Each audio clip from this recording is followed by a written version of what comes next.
On this week's episode of COS Now, the Convention of States movement is making waves across the country. Kansas just made history, and COS legislation is gaining traction in multiple states. From packed hearings to major legislative wins, we'll be breaking down all the latest victories and what comes next on COS Now.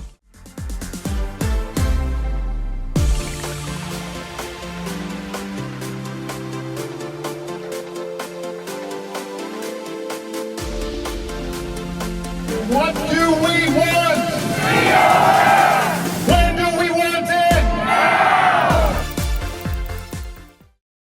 Welcome to another episode of COS Now, the show where we break down all the latest news in the Convention of States movement. I'm your host, Rachel Martin, and we've got a lot of good news to cover today. Before we do, make sure that you like this video, subscribe to the channel, and ring that notification bell. First up, Convention of States scored an unprecedented victory in the Kansas Senate. For the first time ever, the Kansas Senate successfully adopted the resolution with a vote of 29-11. Here's the lead legislative champion for COS in Kansas, Senator Thompson. We are at wit's end with the out-of-control federal government and our inability to control it in any way, even through elections. And so Article 5 provides us the only relief that we have. The founders put it into the Constitution for a purpose. Even though it hasn't been exercised yet, it is a purpose that is important and necessary. The resolution still needs to move through the House side of the Kansas legislature, but this historic milestone signals great momentum for the COS Kansas team. Earlier in the week, the Wyoming House Education Committee heard public testimony on COS Action's Article 5 application. Here's a COS volunteer testifying in favor. The biggest problem is people confuse Convention of States to propose amendments as to automatically changing the Constitution. We got together, 800 of us, and said, we're going to take away the Second Amendment. Would you guys go with that? No. Neither will anybody else. It's to propose amendments. The states have the final say-so. People are smart. A lot of politicians in Washington think we're not.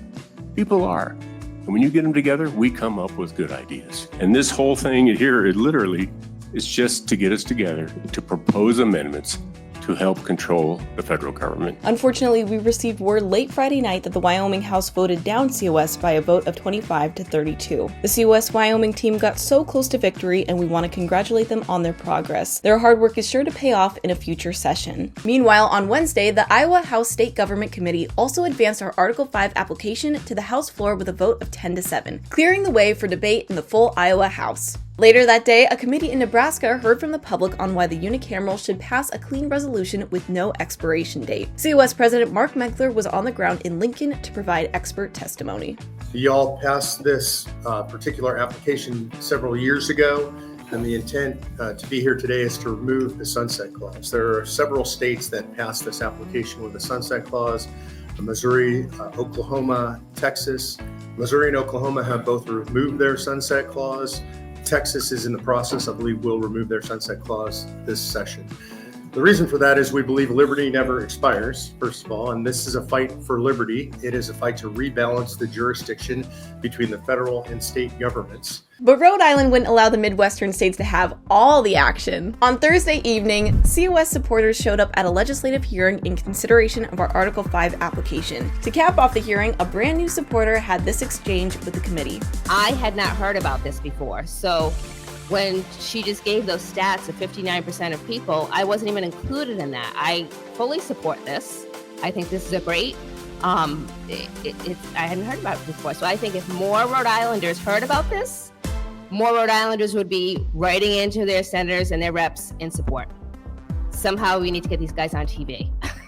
They're on TV right now. Well, I mean, like out there on a billboard, on social media, because I think a lot of people don't know about this. So I think all of us every year since this has been introduced have gotten more and more emails on the subject matter. So your work getting the word out is going somewhere. To see more of the proceedings, you can catch up on all the events at conventionofstates.com/COS Live. And that's all for this week's recap. Thank you all for watching. Leave your thoughts in the comments down below, and I'll see you same time next week here on COS Now.